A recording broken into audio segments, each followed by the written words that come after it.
ഇനി നമുക്ക് ചക്ക കൊണ്ട് ഒരു ഐറ്റം ഉണ്ടാക്കിയാലോ. അതിനെന്തിനാ ചക്ക ചിളകളാക്കി മാറ്റി അതിൻ്റെ കുരുകളെല്ലാം കളഞ്ഞെടുക്കാം. അതിനുശേഷം കനം കുറച്ച് നീളത്തിൽ കട്ട് ചെയ്തെടുക്കാം. അതിനുശേഷം അതിലേക്ക് നുള്ളു ഉപ്പിട്ട് കൊടുത്തതിന് ശേഷം പെട്ടെന്ന് ഉപ്പ് ഏറി പോകാനും ചാൻസ് ഉണ്ട് കേട്ടോ. അതിനുശേഷം ഫ്ലെയിം ഓൺ ചെയ്ത് ഒരു കടായി വെച്ച് കൊടുത്തേക്കാം. അതിനുശേഷം അതിലേക്ക് ആവശ്യത്തിന് ഓയിൽ ഒഴിച്ച് കൊടുക്കാം. മഴ വീണോണ്ട് ഓയിലൊക്കെ പൊറാട്ടായി പോയി. ചൂടായപ്പോൾ അതൊക്കെ പോയിട്ടാ.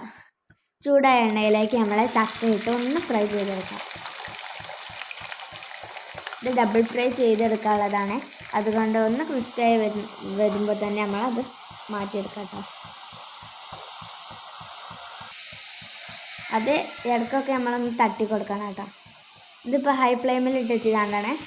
ലോ ഫ്ലെയിമിലാക്കി അത്ര ക്രിസ്പിയായി കിട്ടില്ല. ഇതൊന്ന് കുഴഞ്ഞ് നോക്കുമ്പോൾ ഒരു ശബ്ദം കേൾക്കും. അത് കേൾക്കുമ്പോൾ നമുക്കതൊന്ന് മാറ്റിയെടുക്കാം. ഇനി നമുക്കതൊന്ന് ഡബിൾ ഫ്രൈ ചെയ്തെടുക്കണം. ഇതിപ്പോൾ എല്ലാം ഞാൻ ചെയ്തെടുത്തു കേട്ടോ. അതിനുശേഷം ഇനി നമുക്ക് അത് ഡബിൾ ഫ്രൈ ചെയ്യാം. പാനിലേക്ക് ഇട്ട് കൊടുക്കാം. 3 ബാച്ച് ആയിട്ടാട്ടോ ഞാൻ മറ്റേത് ഫസ്റ്റ് ഫ്രൈ ചെയ്തെടുത്തത്. ഇനി നമുക്കിതൊന്ന് ബ്രൗൺ, നല്ല ഡാർക്ക് ബ്രൗൺ ആവുന്നത് വരെ ഒന്ന് വേവിച്ചെടുക്കാം.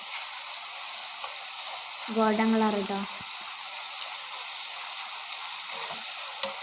ഇത് ഇടയ്ക്ക് ഞാൻ തട്ടി കൊടുക്കണം. എന്നാലാണ് എന്നിട്ട്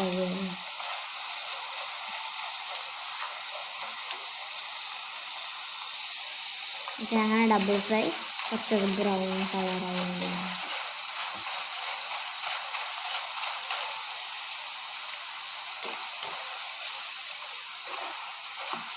തട്ടി തട്ടി തട്ടി തട്ടി കൊടുക്കുന്നുണ്ട്. ഇത് പെട്ടെന്ന് അങ്ങോട്ട് ആയി കിട്ടാൻ കുറച്ച് സമയം. രണ്ടാമത്തെ ബാച്ചാണ്.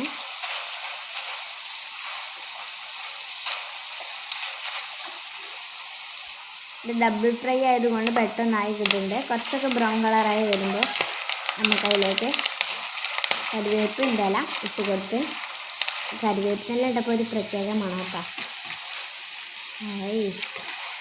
നമുക്കത് കോരി മാറ്റി കൊടുക്കാം. നല്ല ഫ്ലേവറിന് വേണ്ടിയിട്ടാട്ടോ ഞങ്ങൾക്കത് മാറ്റി കൊടുക്കാം. അങ്ങനെ റെഡി ആയിട്ട് നമ്മൾ ചക്ക ഫ്രൈ.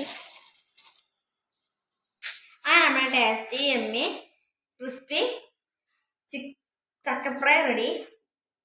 നല്ല ക്രിസ്പി ആയിട്ടുണ്ട്.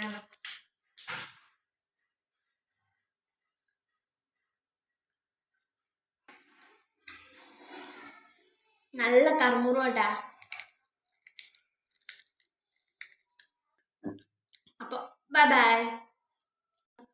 എൻ്റെ വീഡിയോ ഇഷ്ടപ്പെട്ടാൽ ലൈക്ക് ചെയ്യുക, ഷെയർ ചെയ്യുക, സബ്സ്ക്രൈബ് ചെയ്യുക.